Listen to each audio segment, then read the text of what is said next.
Miss Liz, tea time, yeah, making a difference, one cup at a time, tea time, yeah, Miss Liz, tea time, yeah, making a difference, one cup at a time, tea time, yeah. So be sure to grab your tea, grab a seat, and tune in to Miss Liz, tea time.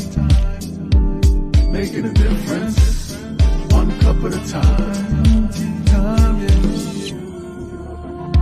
Tea time, time.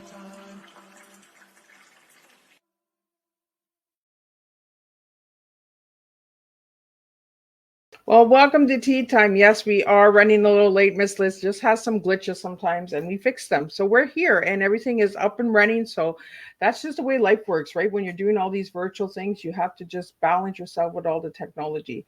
So tonight I have the incredible Marcie Macari in, and she's a motivational speaker, a resilient coach, a bounce, don't break. We're going to talk about that bounce, don't break. So get your tea, grab your coffee, grab a glass of wine, whatever you feel comfortable drinking. You do not have to drink tea on Tea Time with Miss Liz. And let's get the disclaimer going, and let's get a little bit of bio on Marcie, and then we're going to spill some tea into tapping into exceptional aptitude.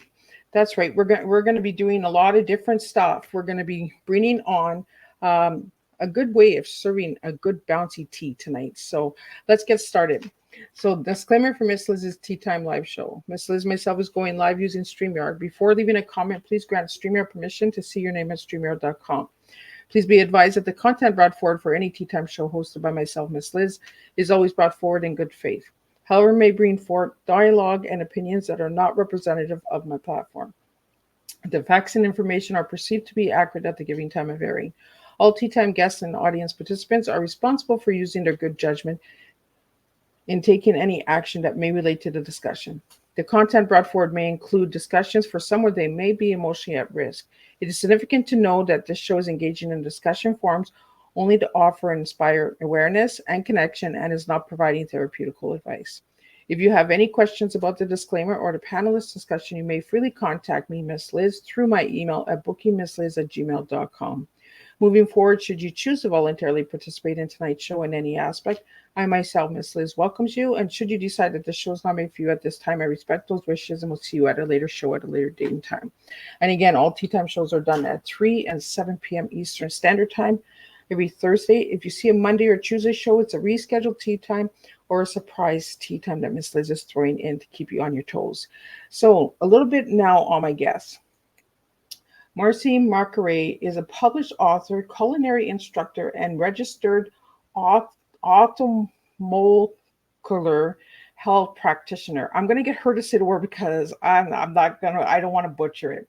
She has been helping people heal themselves ever since and coaching people to harness their resilience to overcome the challenges they face, to bounce, not break.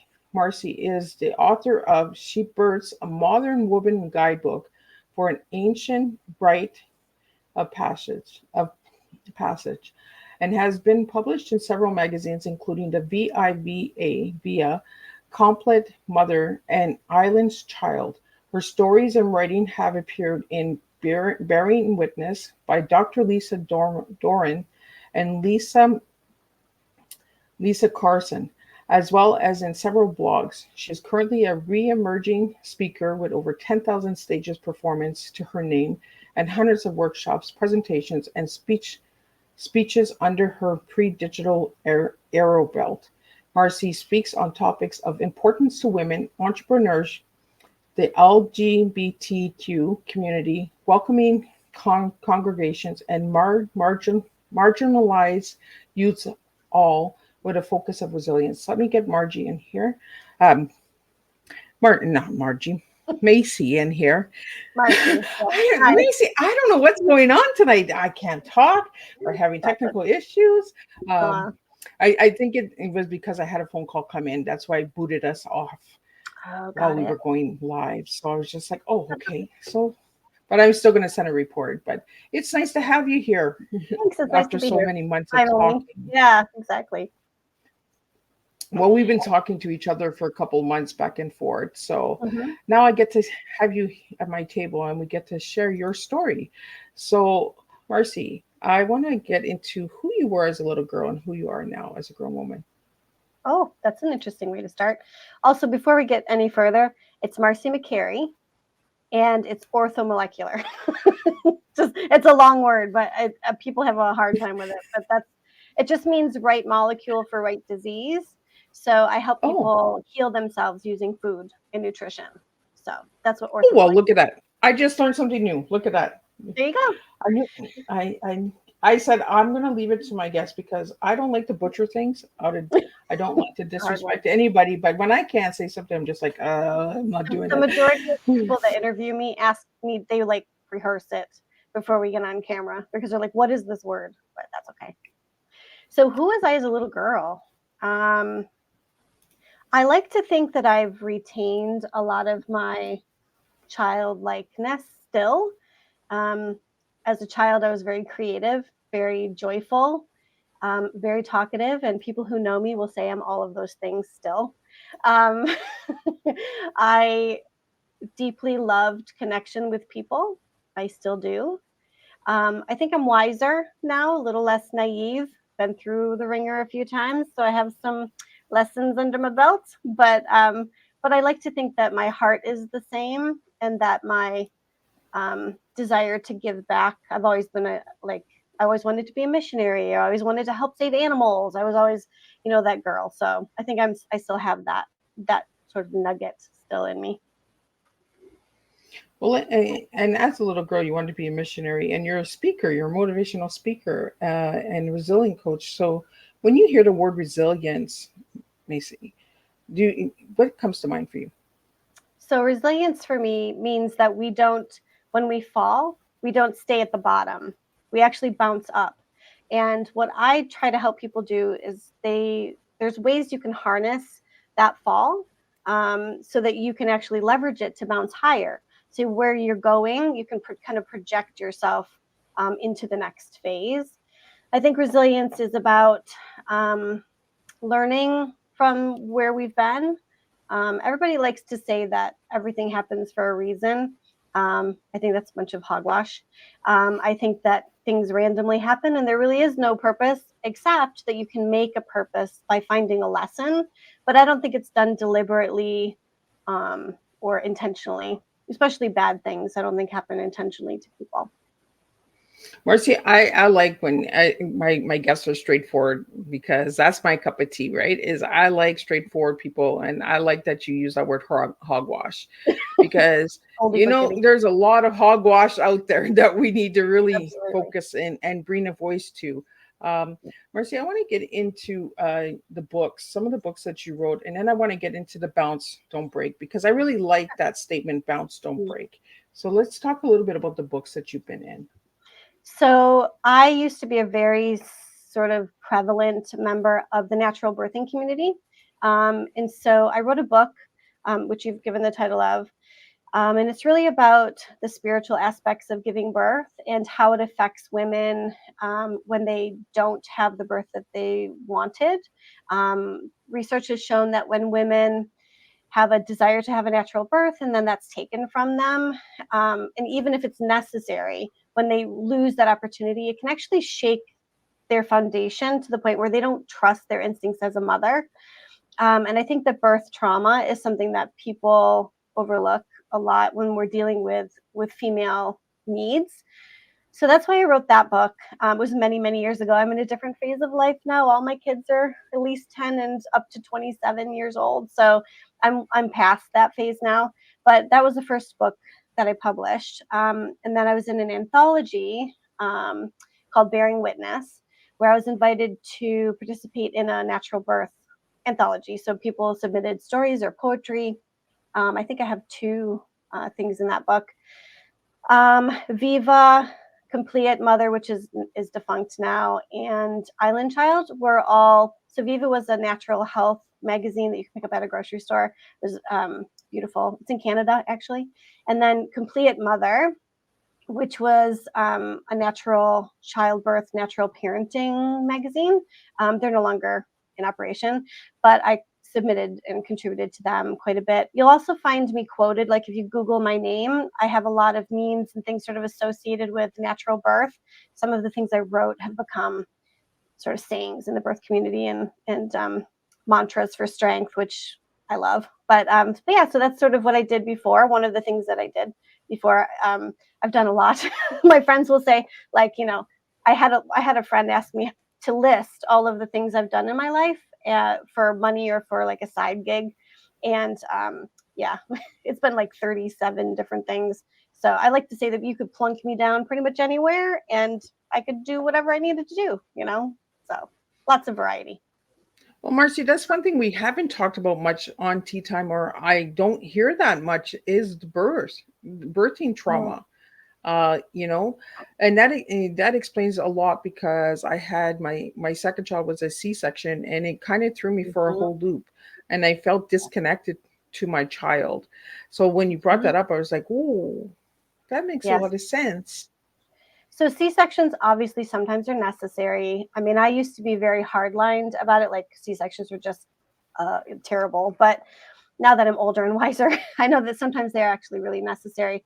But they do cause trauma. I mean, you're cutting a woman open to pull out a child. The child doesn't benefit from the sort of bacteria that they would receive going through the birth canal. So a lot of people who are born by C-section have lung or digestive trouble.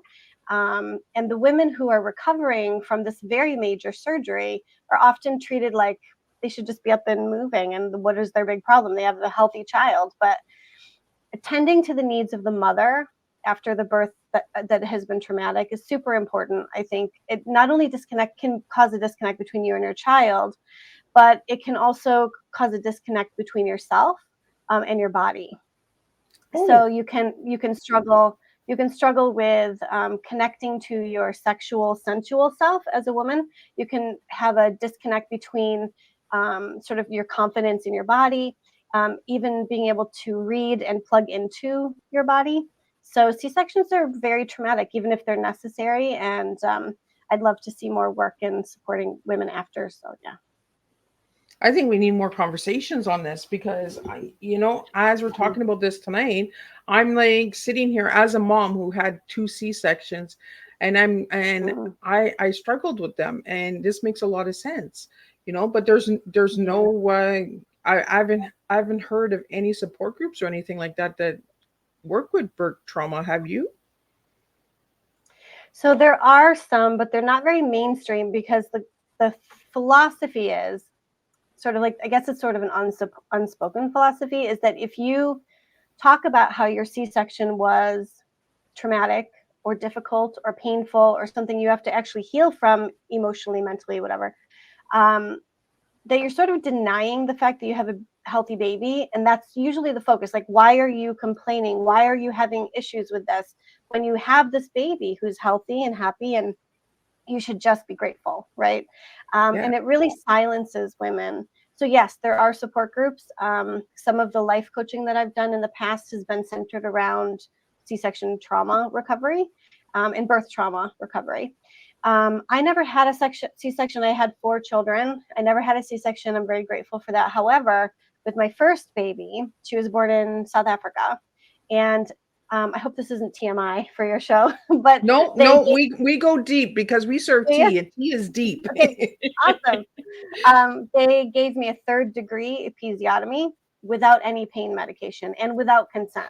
So they basically cut me front to back. And the healing from that was very difficult. And my baby was only 5 pounds, 12 ounces. So there should have been 0 reason for an episiotomy. But it was standard procedure in South Africa that every mother received this without any pain meds. So that was traumatic for me, and it took me a little while to recover from that. And so that's why I wrote the book, because I really felt I've always really held the concept of a rite of passage to be very significant in my life. And I feel like North America really misses out on that a lot. We don't Yeah. really have a lot of things that we do to celebrate moving into a new phase, to sort of challenge us and feel really proud of our accomplishment. And I think that we miss out on something from that. There's a lot of benefits to feeling accomplished in that way. So that's why your friends will randomly say, hey, I jumped out of an airplane. They didn't jump out of an airplane because they wanted to jump out of an airplane. They jumped out of an airplane because they wanted the sort of the adrenaline rush, and they wanted to be able to have bragging rights, right? We all need a bragging right. And so everybody needs a brag. we all do. And so I think that establishing rites of passage, you'll see like fire walking opportunities in North America now coming up. There's a lot of other things that people do to create rites of passage for themselves. And so that's why I wrote the book, that birth is really a rite of passage. And when that is usurped by medical intervention or necessity, the loss of that can be significant. So. Well, and we're going to be bouncing and not breaking. Don't break tonight. We're going to take it all first. So I want to just take it back a little bit, Marcie. I want to go back to South America. Were you born and raised in South America? Southern? No, South Africa. No, I actually went there as a missionary. And then I came out of the closet and I was dumped by the ministry in South Africa. And so I was actually there for a little longer than I anticipated. But it's a beautiful country. I love the people. But I was there for a little over 5 years. So yeah, I loved it. So I want to get into some of the comments that we're getting on Instagram. I can't get them into the studio, but I'm just going to read them out. We have Torzine, who was also a Teatime guest in season 1. He says, this is very educational. Thanks for sharing this important information. Then we have Exceptional Joy, Nancy Nance, who was also a Teatime guest. She's here and she's saying, thank you for sharing this important discussion. And Conquering Fear is fabulous. And in Torzine, what supportive measures can a partner provide to his woman during this period is a question for you. I'm assuming they mean post-birth would be my guess. Do you think that that's what they're referring to? So I think so. The most important thing, I think, for a woman who has just given birth is that the community around her honors her and the journey that she's taken, rather than just automatically focusing on the baby. Because while the baby is sort of inside the mom, everybody's focused sort of on the mom, right? It's like, oh, you glow, you're beautiful. Let me rub your feet. Let me rub your shoulders. But as soon as the baby comes, the mom becomes invisible.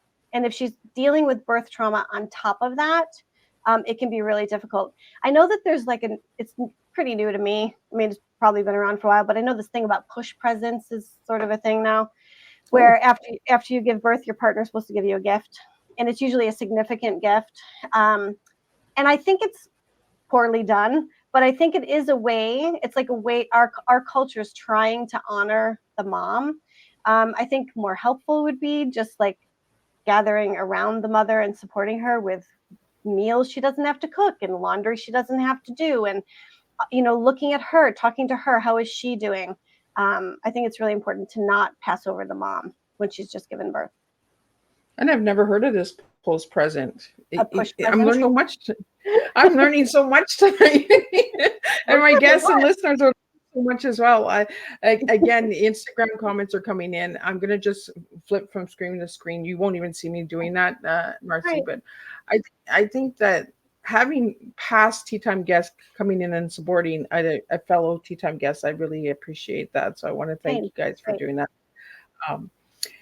I want to get into the bounce, don't break, because I like that statement. But what does it mean, bounce, don't break?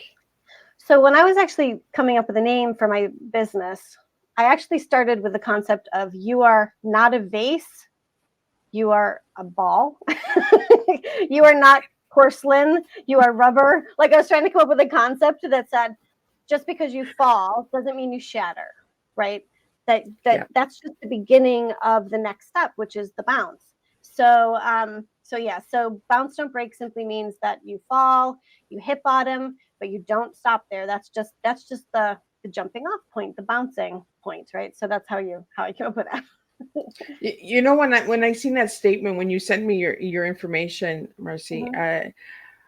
I thought of these little rubber balls, the little rubber balls we played with in the 80s, and we just bounced and they did boom, boom, boom, boom, boom, all over. Yeah. That's what I thought of when it said bounce, don't break, because you throw the ball doesn't break.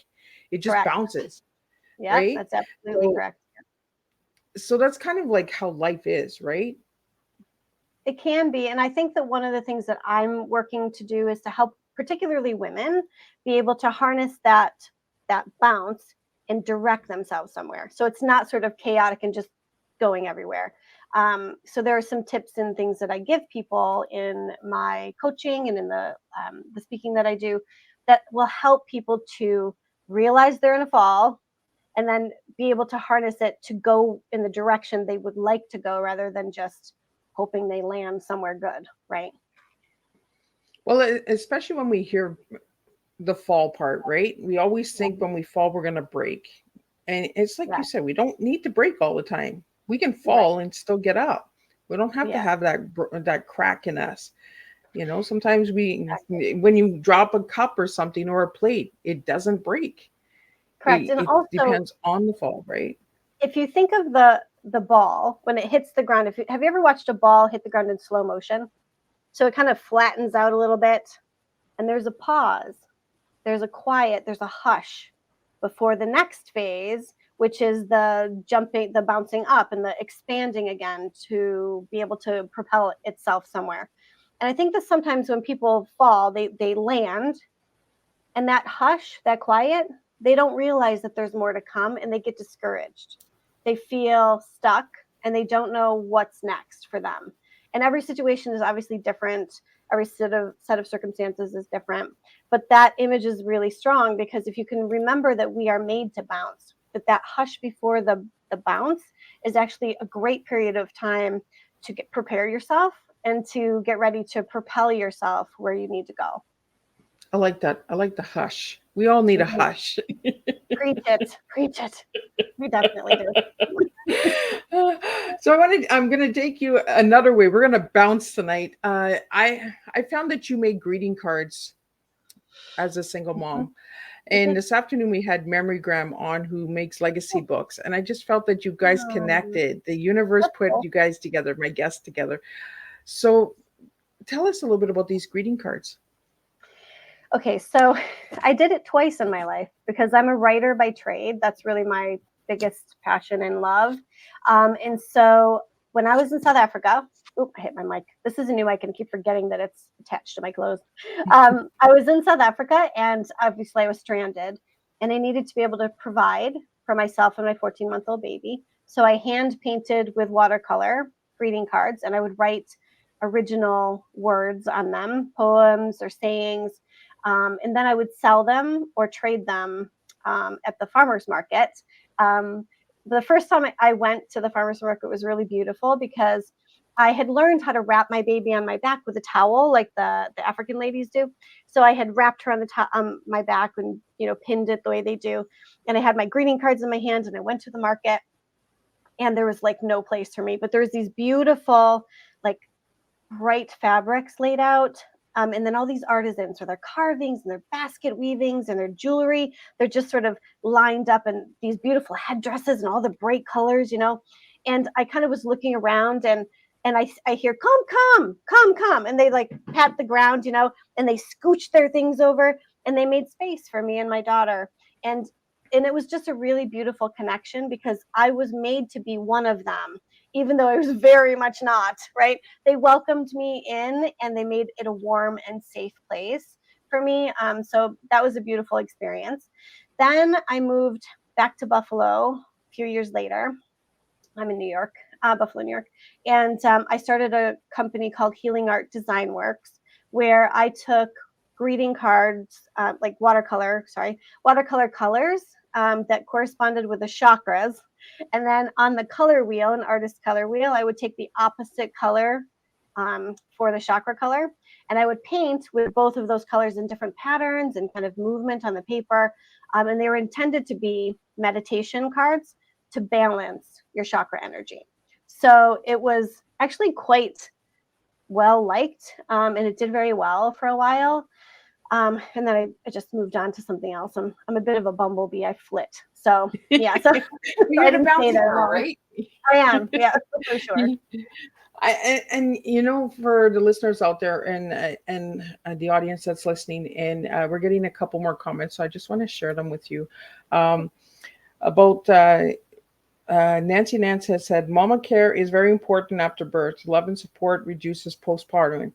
Postpartum syndromes can be reduced with support from family, friends, and supportive energy workers. And Yes. Torzine said, amazing. Wonderful. So we really don't talk about birthing trauma and postpartum depression and that as well. And womanhood. We don't really speak about womanhood. We Hmm. talk about being women, but we don't talk about the womanhood. Yes, or about our feminine, the divine feminine. So I feel our cultures really focus on equality, which I'm a feminist. I'm thoroughly all about equal, equal access, equal rights, all of that. Equal pay, for the love of God. Can women please get paid equally? But um, Right? but I don't know if that's ever going to happen, but yeah, we got to keep keep trying, trying. keep trying. But women are not men. Men are not women, and we have differences on purpose. And I feel like a lot of the gifts and the beautiful things that women bring to the world are often overlooked, because we're trying so hard to be equal, that we start to emulate masculine traits. We start to think that if we're going to be a boss babe, we have to be rough and like unmoving and like non-negotiating, and but female energy is actually a welcoming energy. So the best way for us to harness our energy is to make space, for welcoming people in and for calling them into our plan, our energy, our vision, rather than trying to force them. Right? It's better to like, seduce, so to speak. Yeah. seduce people over to our side. So I want to get into your story on how you mentioned a little earlier about being removed from the missionary because you came out about being lesbian. Correct. How did that affect your life, Marcie? Oh, well, I was stranded because they wouldn't fly me home, and they refused to renew my work visa, which meant I couldn't leave the country and I couldn't work in the country. Um, it affected my life in a lot of ways because I think it really made me take a hard look at the belief system I had been holding for so long. I've walked away from Christianity for that reason. I'm open to that which is greater than us. I believe definitely in something greater than us. And I just don't like to put the label to it because I think it's dangerous when we try to, I think it's dangerous to try to define something that is, everybody has their own sort of vision about it, their own viewpoint on it.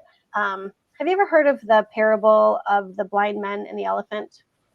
I've heard a little bit about it. Yeah. Do you mind if I share it really quickly? Yeah. Go ahead. No, go ahead. So this is actually how I believe about God. So um, there was an elephant, and there were 5 blind wise men, and they were all surrounding the elephant, and they were asked to describe what an elephant is, what they look like.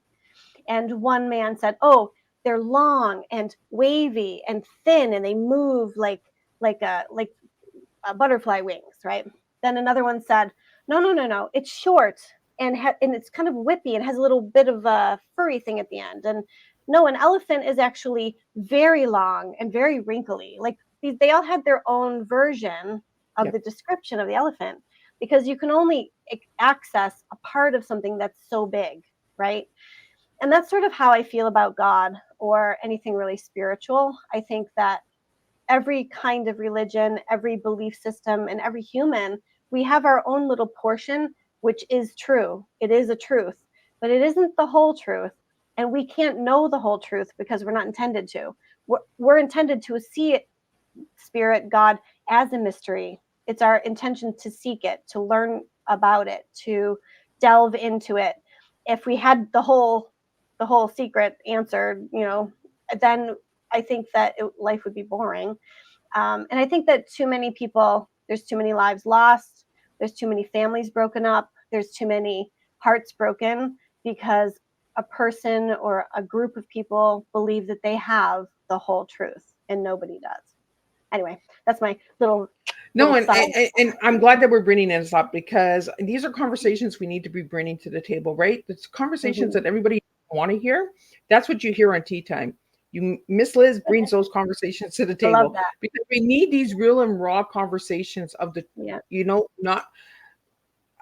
For me myself, I've walked away from Christianity as well because of so much enforcement. You can't do this, you Mm, can't do that. If you mhm. do this, you're sinning. You're doing this. Yeah. You, You're going to hell. I feel that they're the biggest judges out there. Mm, I believe in God. I just don't believe in the religion, because the religion, yep. it feels like it's being enforced. It's Yes. telling you who to be and what to be, and when you should do this and when you should do that, and all of that. And I've tried many different religions, and I'm just like, it's not for me. I'm more on a spiritual journey Mhm. than I am on a religious journey. And I think a lot of us get pulled to the spiritual side because we're getting so judged on the religious side. It doesn't mean Well, that we don't believe in God. creativity and the multidimensional aspects of us being human, we can't really thrive in an environment that is so like rigid, right? We Yeah. need something that is expansive and will move with us. Otherwise, we have to break out of that mold and move into something else. And spirituality, which is a big umbrella, it's an opportunity for people to be in the presence of the divine without those constructs, right? Which is why a lot of people find themselves under that umbrella. Yeah. So we have a couple more comments here. I just want to bring them up. Um, uh, for the women's right, pay, we will be paid more as we continue to heal our soul wounds. Oh, that's Forced true. compliance is unacceptable. Feminist energy is beauty, which is all of us, both men and women. And dogma is dangerous. Dogma is definitely dangerous. Yeah, agreed. and and it's something we don't talk about, right? And I feel like we're Wow. on this balance thing, right? This balance scale of, if you do this, then you rise. If you do this, Yeah. you then you fall, you know. Mm-hmm. And Yeah. it's more of the ones that are falling and bouncing, like back to the bounce, don't break. It's the Right. ones that are bouncing from that fall that are Mm-hmm. rising, Mm-hmm. because Yep. we're opening up the mind, right? We're having that open conversation, saying, but why? Why do you feel this way? Why do you think that it makes me less of a person if I do this, or my sexuality is this way? Mm-hmm. You know what I mean? Yep. I'm still a human being at the end of the day, and I think that's where we have lost ourselves. Mm. So, I agree. do, Oh, so Marcy, do you speak? sorry, we have a Go delay. ahead. No, I was going to say that one of the things that I find really frustrating is that a lot of Christians will say, well, love the sinner, but hate the sin. So I can love you as a gay woman, but I can't love the fact that you're gay, and I can't accept that. And the problem with that philosophy, the way that they are sort of expressing that, is that they are basically saying, you are sinning, and we don't agree that the person that you love can be a sort of divinely appointed connection. So we're going to basically say, you have to hide it. You have to not be your full self around us, and then we will accept you. Then we will like you. Then we will, make you a part of our group. And I think that a lot of Christians use that to stand. It's sort of a way to hide behind. They want to hide that they're being judgmental, but what they're doing is still creating a secondary like level for the humans in their life. Like you're not able to be one of us. You can be one of these people below us. So, and actually I did this, you'll find this interesting. I Yeah. lived in Canada for 22 years. There's a chance I may move back in the near future, which would be really great. But I actually called around to a variety of different churches, and basically I asked them a few questions like, are you a welcoming church to those in the LGBTQ community? And what do you mean by welcoming? Am I allowed to sing in your band? Am I allowed to teach your children? Am I allowed to teach, Sunday school, right? Like, so I found the majority of people, unless they were a congregation, unless they were a denomination that was specifically LGBTQ, like Unity and Unitarian Universalist are generally always LGBTQ friendly.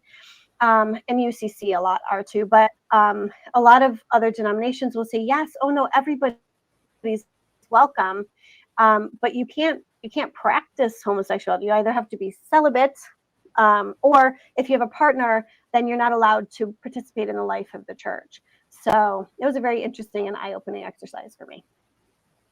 Yeah, really eye-opening as well.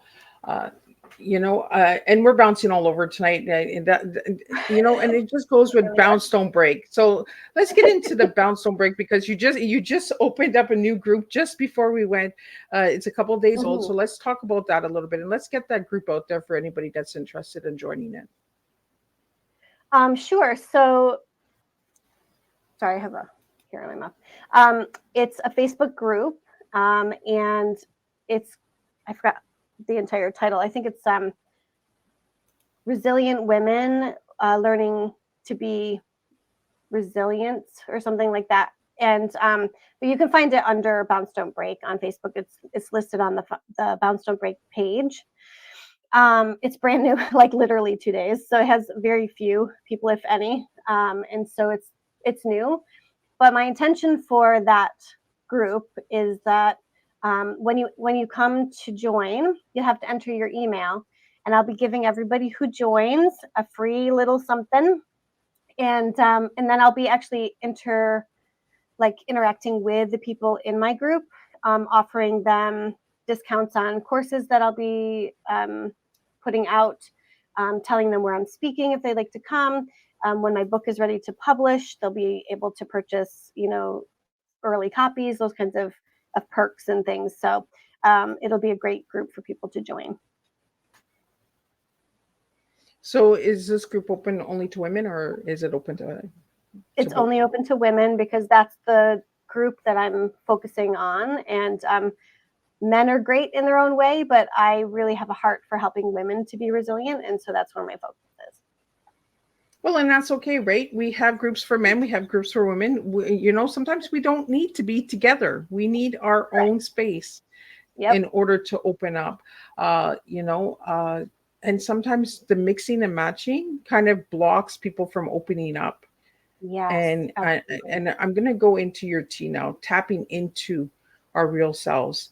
When we mix and match, sometimes we don't tap into our full potential. So I want to get into your T because you gave me tapping into, and I think that's really cool because I've never had the tapping into, and I like when my guests kind of throw. So let's talk about that tapping into for a bit. So I think it was tapping into extraordinary aptitude. Is that what I chose for my T? Yes. Okay. So really it's about being able to knowing how to bounce and then tapping into your ability to do that. So an aptitude is like your that you're good at it, right? So having extraordinary aptitude at being able to be resilient. So that's kind of where I was going with that. That was an interesting exercise to do that. It was tricky. Yeah, a lot of people, when they say, Miss Liz, what are you doing with this T? And I'm just like, I want you guys to express yourselves through words because we all have a T. We all have it within us. And storytelling is very simple. We can use words to express our stories, and we can start a conversation with 3 little words and open up the door of wonders of understanding someone on why they do this and the purpose behind everything. And you talk about a lot of the chakra and womanhood and birthing and that. So I want to dig a little deeper into that because I want to tap into that a little more because I don't have conversations. I don't have this woman to woman conversation. Yes, we have males that are watching right now that are going to probably pick up a bit of tools and tips to understand us a little bit. So I want to get into that tapping into our real womanhood with you, Marcie. Okay. Where do you want me to go with I want you to dig deep, and I want to come from you because you're the one that has all the birthing experience and all of that, and I'm learning from you tonight. You're teaching me tonight. So again, the birthing community work that I did was more than 20 years ago. So it's not really a part of what I'm doing currently, but I do sort of retain the belief about women's strength, feminine energy being necessary to the healing of the world. I believe that women have a divine purpose, and that a lot of, especially the younger generations, have lost sight of the beauty and the strength that can be found in femininity. I feel like there's a lot of women who are lost right now because feminism has done us a bit of a disservice in some ways, in that, you know, we have been told that to be feminine means that we have to look a certain way or behave a certain way, and that those who don't fit into that box are therefore not female or not feminine. And in the LGBTQ community, you'll see a wide range of feminine energy expressed. Some are, you know, a balance between masculine and feminine, but they're still women. Some are very feminine. You know, I consider myself a high femme, which means I'm the girliest of girls, and I love that. I used to be more tomboyish when I was younger, but I feel really comfortable where I am now. And I think that some of the things that are happening to women, the increase in deaths by male partners, the like sexual assault increases, the domestic violence increases. I think it's a warning to women that we need to come together, and this is the time to be forming, you know, our own spaces. It's a time to be electing officials that will vote the way we need them to vote. You know, our rights are being chipped away. Not only have we lost abortion rights, but they're also talking about removing contraception rights, which means everything from condoms to birth control pills could be outlawed. They're thinking of removing women's right to vote.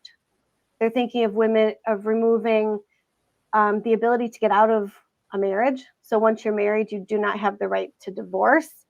And so I'm seeing these things as a warning that our feminine energy, our feminine strength has been taken for granted, and we've lost some of the keys to the wisdom that our mother's mother, you know, had. And so I think that bringing back some of those things about strength and joy as a strength, as like a power.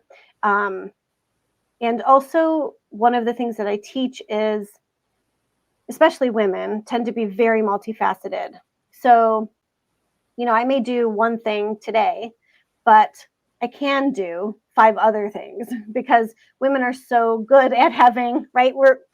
All women, we're all good at having multiple irons in the fire, multiple interests, multiple talents. And I feel like, you know, it's really important to say, like, when you reach an end to something, you can reinvent yourself. It's never too late to start over. It's never too late to be a different version of yourself, and it doesn't make you flaky or unable to commit.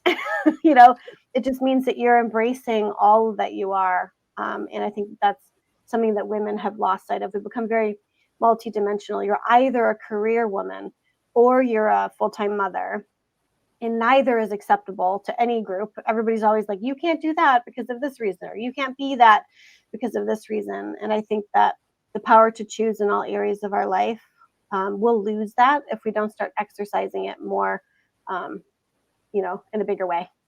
So. Yeah, and actually use the wisdom. You know, Mm-hmm. I feel like we have a lot of voice out there, but we don't have a lot of change. Correct. Yeah. We have, you know, we have a lot of shouting going on, but we don't have a lot of walking going on.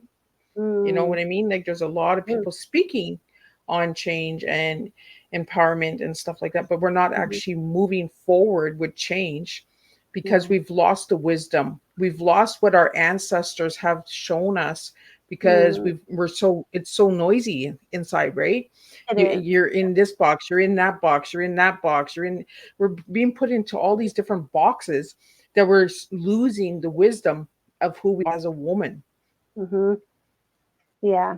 Finding a community of women and participating with them in a way that is vulnerable and honest, where we share the not so great parts of ourselves, so that the other women can identify with them and we can be stronger for it, is something I think we need more of. And that's part of what I'll be doing in my group is really honest check-ins with the people who are a member of my group so that we can all support one another in a very real and vulnerable way. And one thing I want to ask you, Marcie, there's so many groups out there. There's so many womanhood groups out there, right? Mm-hmm. How about we all like start to work together? And I find that there's so much division, there's so much confusion because my group is this, my group is that, and my group is, you know what I mean? Instead of Yeah. supporting a sisterhood, we're losing that as well. So Yeah. and I love the word resilience because there's so many resilient women out there that don't even know that they're full of resilience Correct. Yeah, for sure. because they've lost their way. They've lost the wisdom of understanding themselves as a woman because of Mm-hmm. society and programming and taking our choices away as a woman, you know? Yeah. So how do you feel about that? Hmm.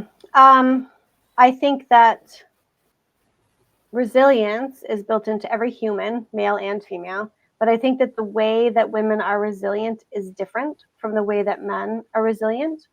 And while I don't have a desire to be sort of divisive with other groups of women, I think that having a focus and a goal, um, and having women in your group who are also focused on that same goal is a very powerful tool.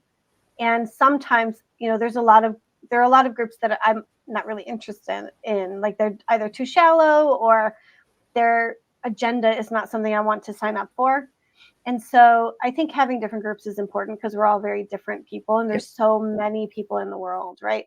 Um, but yeah, I would love to see a place where everybody, regardless of their religious beliefs, their sexual orientation or beliefs about it, their, financial status, um, their skin color, everybody can just sort of, all the women can come together and work for the higher good. But the chance of that happening is very slim until we can start to speak each other's language and put those things aside. And until that's possible, I think that having goals that will build a community of women and strengthen them, even if they're separate from the other groups, is important. You got to start somewhere. Right? It's coming together. It's like you said, we need to come together. You Yes. know, there's so many boxes out there. We got to just take the boxes out, and we just got to learn to come together. Yes. You know, our ancestors, are the women before us, our great grandmothers and our great great grandmothers and Mm, great grandmothers. They had that sisterhood. yeah. You know, and I think Yeah. it had a lot to do with food. Oh, that's funny. Yeah, food is something that I do a lot of, and I've experienced some really interesting moments with food in different cultures. Um, but food is a part of it. Ceremony, ritual is another part of it. Women in a lot of cultures have been the holders of the connection to God because we are the ones who create life. I don't know if you ever heard that phrase. There's a phrase I love. I can't remember who said it. I wish I'm going to have to Google it. But they say, women bleed, but they do not die. And Oh, that's really, it's a sentence that's always really stuck with me. I mean, we understand scientifically why we're bleeding, but I do think it's very interesting that women are we give off blood every month, and it doesn't weaken us and it doesn't make us die. And I think that's kind of a really interesting concept. We really are resilient even month to month, and I think that sort of is proof that we're designed to be resilient in a different way than men are. I'm kind of glad that you went in that door and opened that door up because menstrual cycle for a woman it's strength. It is. We lose Yep. this blood, you know, uh, Hmm. but society has put the stigma on menstrual, especially in Oh, some cultures. It is looked down on, of course. uh, so what message do you have for the women out there that are going through those experiences where, they're told they're less of a woman because they're bleeding or Well, I mean, that's just ridiculous. If they're not, if it's kind of like, it's not only about the menstrual blood, it's about women's bodies, right? Because if we can shame 11, 12, 13-year-old girls into being ashamed of what is a natural part of feminine, their femininity, we can keep them from fully expressing themselves as women. So I think that, like, I've have my daughter has not yet reached age of menstruation yet, but when she does, I'll be putting together a moon box for her with a bunch of different kinds of products and celebrating her coming into womanhood. When my oldest daughter started her menses, we did a ceremony for her, and she got a goddess name, and she got celebrated by all the women in the family, and I'd like to do something similar for my young daughter. I think that's really incredible what you just said, because we don't celebrate the girls, in Yep. today's society. We're just like, here's your pad, put it on. Like, Yeah. uh, Yeah. for me, I started very young because of sexual abuse. I started at the age of 7. So Mm. I honestly thought I was dying. I wasn't prepared at all. There was no conversation. Nobody else at that age was having menstrual cycles. So Mm. so there was a lot of trauma there. There was a lot of fear. Yeah. Um, Your body was so trying to how can we hush it out. right? And how can we close the fear through menstrual cycle? Because there's a lot of fear on menstrual cycle. I mean, obviously, basic education is important. If a girl understands what's happening with her body, that really helps. But I think as far as the shame, which is a different kind of fear, I think that um, helping them to understand that without it, we cannot be the bearers of life. And I think that that's a really important aspect for them to realize it's a good thing, like it's a positive. It might be an inconvenient positive, but it is absolutely a positive thing. And with all of the different menstrual products available now, finding something that feels good for the person is really easy. I mean, there's so many options. We have a wide variety now, so that's really good too. Well, I want to get into, before we wrap it up, because we're almost done here almost at the hour here. I want to get into the colors, because chakra has color, menstrual cycle Oh has God, I don't color, even remember. I don't womanhood remember what. has color, right? All different colors and energies. So I want to get into the colors that you gave me, because I asked you what your favorite colors were, and you gave Sure. me teal and blue. So Hmm. why those two colors? Because they remind me of peacock feathers, and peacock feathers are my favorite bird.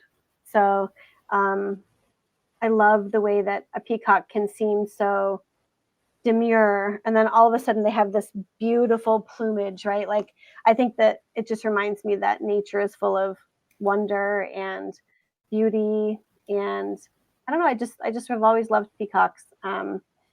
And I think too, those colors speak to like water, they speak to sky, like they just feel like nature to me, those colors. I don't know, they always have. They've been my favorite colors for since I was probably 6. Like I just always loved them. I wear them a lot. I do a lot of decorating with them in my house. Yeah, I feel really good with them. Well, and I see a blue in the back here. I see a blue Yeah, curtain. So my curtain. Yeah, exactly. so what message would you have for all the ladies out there tonight? I think that we've bounced around a lot, as you said, but I think that if I was going to just sort of bring it back to where I am today and the work that I'm doing today, I would say that um, as we all have different challenges, whether it's health or relationship or finances or employment, um, we can choose to let those things keep us from moving forward, or we can choose to harness the difficulties and learn to bounce higher. I would encourage women to connect with me if they're looking for tips on how to be resilient, and to really trust that those things are innately a part of who we are as women. And my job is to really help you tap into it, because it's been there all along, and that it's never too late to start over. Well, I really, really appreciate this conversation. And we did bounce around, Really and did. bounce don't break.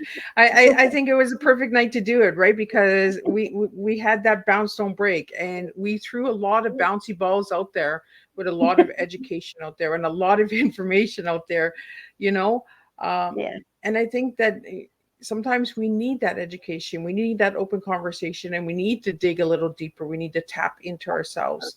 Mhm. So, I have a question here from a viewer, and they want to know what your favorite chakra color is. My favorite chakra color. Mm, well, I'm a real fan of the root chakra, and I believe that's red. But it's been a long time since I've done that work, so I'm not not even entirely sure. But yeah, I think that the root chakra, which would be the base of our spine, it's where all of our kundalini energy is. So all of our sensual, powerful, like money energy, all of the power centers come from our chakra, or from our base chakra or root chakra. So I think that that's probably the place that I would start, being something that I enjoy focusing on. Well, and I think the root is like the motherhood, right? The womanhood. Yep, right around Yeah. your womb area. Creativity, life, birth, Yeah. money, sex, yeah, all of it. All the good stuff is Which there. makes a lot of sense. Yeah. So, for any of the books that we talked about earlier in the show, where can they find these books? Can they find them on your website, on Amazon? Where can they find these books? So She Births is on Amazon. The book that I'm working on now is not yet totally sure of a title, but it's coming. And that book will be hopefully released by the end of the summer. That's my goal, is to have it written and ready to go. And being a part of my page or my group is the best way to see that announcement when it's ready. So, and Marcie, do you want to just share your website and spell it out for all the audio listeners so they can check you out? Sure, it's bouncedon'tbreak.com. So it's www.bounce, BOUNCE, don't, without an apostrophe, and then break, BREAK.com. Awesome. And I really had an enjoyable time sitting and talking with you. We Thanks. need these woman to woman conversations. And Mhm. sometimes glitches is just like womanhood, right? Just like motherhood. We have these ups and downs. We go, in and out. So I really want to just thank you. I think the good old universe is just playing and seeing how far we would really take the tea time and go deep in that. So I really want to just thank you. And before we wrap up, I just want to quickly talk about food just before we wrap up. So you work with food, right? And you said the ceremonies and food. So what ceremonies and food can we bring into our lives to tap into our womanhood a little bit more? So, no, I think our lines got a little bit crossed. So, I'm an orthomolecular health practitioner. So, I help people heal themselves using nutrition and like supplements and food, basically. But as far as food, like I actually teach people with developmental disabilities how to cook. And I used to be a personal chef, and I owned a bakery that was gluten-free, sugar-free for a really long time. And so I've always been in food, but I was just speaking about experiences I've had in South Africa in different like cultural settings. The food experiences were very different than North America. So that's a lot of different stories, but we'll have to do that another time. Yeah. And that's what I mean. Like I wanted to end up on that conversation because I do want to bring you back because I want to talk about more on womanhood and food and that. This is a conversation I think that needs to be more at the table. We have a lot of Yeah. people that are engaging in the conversation tonight and they're asking for more. So that's why I pushed that last question out there. But if you'd like to know more about Marcie, check out www.don'tbreak.com. If you'd like to see Marcie's Tea Time, you go to Miss Liz's website at www.misslizsteatime.com. And we'll be back here next Thursday, same time, same place, serving 2 teas. But before Thursday comes, on the 22nd, we're going to have a returning guest that's coming back. He has a new book coming out. So Markland J. Johnson will be joining us, and he'll be sharing about his book as well. So we'll be talking about racism and all of that stuff. So Miss Liz touches on those hard topics that need to be touched on. So until then, I want to wish everybody a good weekend. Stay safe and have conversations like these, because I think they're deeply important to have them. You don't need a tea time to talk about them. Let's just pour the tea wherever we are, and let's have some good old woman conversations going on. So again, I'll see everybody on the 22nd, and then on the 24th, I believe it is, or 25th for the last 2. And we'll be talking about Parkinson's on the 25th, and we're going to be talking about the IGNA series, where we have Charles and Roxy joining us back for the second time. So lots of persons, so join us, Liz, for all of those on Thursday.